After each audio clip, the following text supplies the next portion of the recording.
As nações de toda a terra hão de adorar-vos, ó Senhor. Graças e louvores se deem a todo momento ao Santíssimo e Diviníssimo Sacramento. Querido irmão, querida irmã, seja bem-vindo, seja bem-vinda ao nosso canal do programa Tempo de Recomeçar. Você também pode nos ajudar dando seu like, também inscrevendo-se no nosso canal, fazendo com que a evangelização chegue mais distante, chegue a mais pessoas. Compartilhe também com seus contatos, seus amigos, seus familiares. Nós queremos iniciar esse nosso encontro nessa quinta-feira, dia 7 de janeiro de 2021. Em nome do Pai, do Filho e do Espírito Santo. Amém. Eu convido você para que juntos nós tomemos a palavra de Deus que está no Evangelho de São Lucas, no capítulo 4, os versículos de 14 até o 22. Lucas 4, de 14 a 22. O Senhor esteja convosco. Ele está no meio de nós. Proclamação do Evangelho de Jesus Cristo, segundo São Lucas. Glória a vós, Senhor. Jesus, então, cheio da força do Espírito, voltou para a Galileia, e a sua fama divulgou-se por toda a região.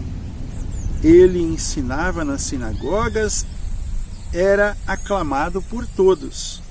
Dirigiu-se a Nazaré, onde se havia criado. Entrou na sinagoga em dia de sábado, segundo o seu costume, e levantou-se para ler. Foi-lhe dado o livro do profeta Isaías. Desenrolando o livro, escolheu a passagem onde está escrito: O Espírito do Senhor está sobre mim, porque me ungiu e enviou-me para anunciar a boa nova aos pobres, para sarar os contritos de coração, para anunciar aos cativos a redenção, aos cegos a restauração da vista, para pôr em liberdade os cativos, para publicar o ano da graça do Senhor.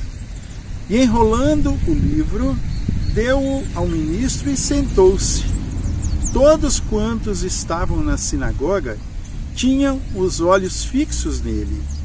Ele começou a dizer-lhes: Hoje se cumpriu este oráculo que vós acabais de ouvir. Todos lhe davam testemunho e se admiravam das palavras de graça que procediam da sua boca. Palavra da salvação. Glória a vós, Senhor. Que as palavras do Santo Evangelho nos guardem e nos conduzam para a vida eterna. Amém.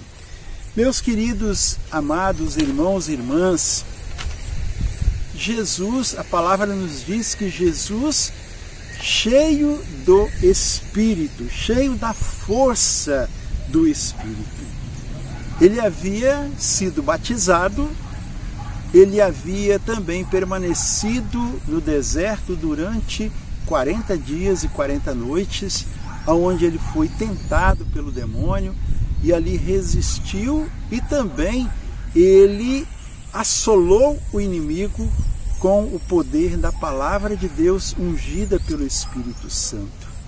Rechaçou todas as tentativas de corrupção, vamos dizer, do demônio sobre ele.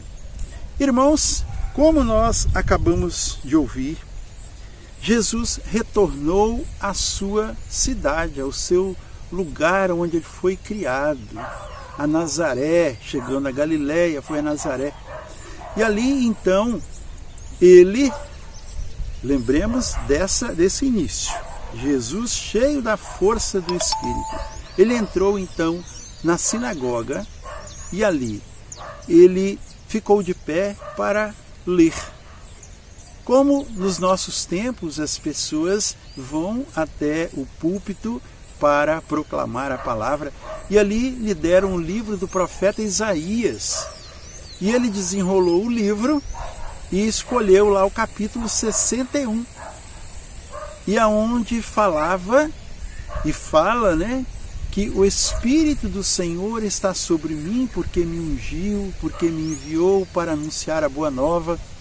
E ele, então, proclamou esta palavra e ao terminar, ao encerrar a proclamação da palavra, ele então se assentou e todos mantinham os seus olhares fixos nele. Estavam todos ali admirados da forma que ele havia proclamado, da forma que ele havia retornado. A unção do Espírito fazia com que algo diferente transparecesse na pessoa de Jesus. Para muitos ele era apenas o filho de José. Não o viam como o filho de Deus, como um ungido de Deus. Mas após ele ter proclamado aquela palavra e ter anunciado, ele disse: hoje acabou de ser cumprido este oráculo do Senhor. Irmãos, que maravilha tudo isso que nós acabamos de ouvir. Hoje se cumpriu o que vocês acabaram de ouvir. A palavra de Deus, ela é verdadeira e sempre atual. Quantos anos, 600 anos antes, o profeta Isaías havia proclamado essa palavra. Nós também precisamos de tomarmos posse daquilo que nós lemos na palavra de Deus, nas Escrituras, tudo aquilo que nós escutamos. Não é um passatempo, não é algo para alimentar a nossa intelectualidade, mas para alimentar o nosso coração. É algo, como eu costumo dizer, é um manual para a nossa vida, para a vida do cristão. A gente tomar posse da palavra, buscar seguir cada vez mais próximo daquilo que a palavra nos ensina. Senão não teria sentido nós gastarmos o nosso tempo indo à igreja, adquirindo os livros, tendo a Bíblia, não teria sentido. O importante para todos nós é procurarmos seguir a palavra de Deus, como batizados que nós somos. Jesus, cheio do Espírito Santo, cheio da força do Espírito Santo, ele proclamou a palavra, tomou posse da palavra e se apresentou. A palavra que havia anunciado a ele foi agora proclamada por ele e ele se revelou através daquela proclamação. Então, meu irmão, o batismo que Jesus recebeu, nós também recebemos. Somos filhos de Deus.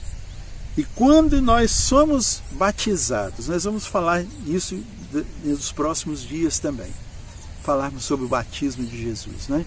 Mas veja, o batismo ele deixa uma marca profunda em cada um de nós que somos batizados. A marca de pertença ao Deus vivo. A marca da vida de Deus em nós nos marca a presença de Deus vivo na nossa vida. Então, o Espírito do Senhor que nós recebemos é o mesmo que moveu Jesus a proclamar aquela palavra. E nós tomemos posse, então, desta ação do Espírito Santo. Tomemos posse da ação de Deus, do poder de Deus em nós e sejamos instrumentos do Senhor, assim como Jesus tomou posse e ele proclamou. Nos versículos 18 e 19, onde ele nos diz: o Espírito do Senhor está sobre mim, porque me ungiu e enviou-me para anunciar a boa nova aos pobres, para sarar os contritos de coração, para anunciar aos cativos a redenção, aos cegos a restauração da vista, para pôr em liberdade os cativos, para publicar o ano da graça do Senhor. Nós precisamos, como cristãos, como católicos, como batizados, tomar posse disso. Tudo que nós formos fazer, especialmente no que diz respeito à ação cristã. Nós precisamos, a ação cristã, que é o amor, né, a solidariedade, nós precisamos ter no coração, e a nossa decisão de ter esta certeza, essa convicção de não fazermos em nosso nome, mas em nome do Senhor. O Espírito do Senhor, se não fosse Ele, não teria ação, se não fosse Ele, não teria sentido. A unção do Espírito está sobre mim, Ele me ungiu. É isso, nós somos ungidos pelo batismo para sermos sacerdotes, profetas e reis. Esta é a nossa missão. Celebrar a palavra, viver a palavra, anunciar a boa nova, denunciar as injustiças. Isso é ser cristão, é ser profeta, é ser anunciador. Por isso, conclamo você agora, para que juntos nós façamos a oração do Espírito Santo, pedindo para todos nós esse poder do alto, a coragem, a intrepidez para anunciarmos a boa nova, para sermos instrumentos de Deus que é invisível no nosso meio, para sermos então o visível de Deus no meio do mundo. Para tantos que estão necessitados, os dons que o Senhor nos dá não são para nós próprios, mas é para o povo, para os filhos de Deus. Como diz o Papa Francisco, as árvores, elas não produzem frutos para elas, mas para os outros. Assim, os dons de Deus também são para a igreja, para os outros e não para nós mesmos. Vamos juntos dizer, peçamos sobre nossa vida, sobre nossa família, sobre nossa casa, sobre todos nós. Vinde, Espírito Santo, enchei os corações dos vossos fiéis e acendei neles o fogo do vosso amor. Enviai o vosso Espírito e tudo será criado e renovareis a face da terra. Oremos, ó Deus, que instruísse os corações dos vossos fiéis com a luz do Espírito Santo. Fazei que apreciemos retamente todas as coisas, segundo o mesmo Espírito, e gozemos sempre de sua consolação, por Cristo Senhor nosso. Amém. Que a paz e o amor de Deus permaneçam com você, encham a sua vida de muita alegria, esperança, certeza de dias melhores, com muito amor no coração. Em nome do Pai, do Filho e do Espírito Santo. Amém. A alegria do Senhor seja sempre a nossa força. Sorria, Jesus te ama.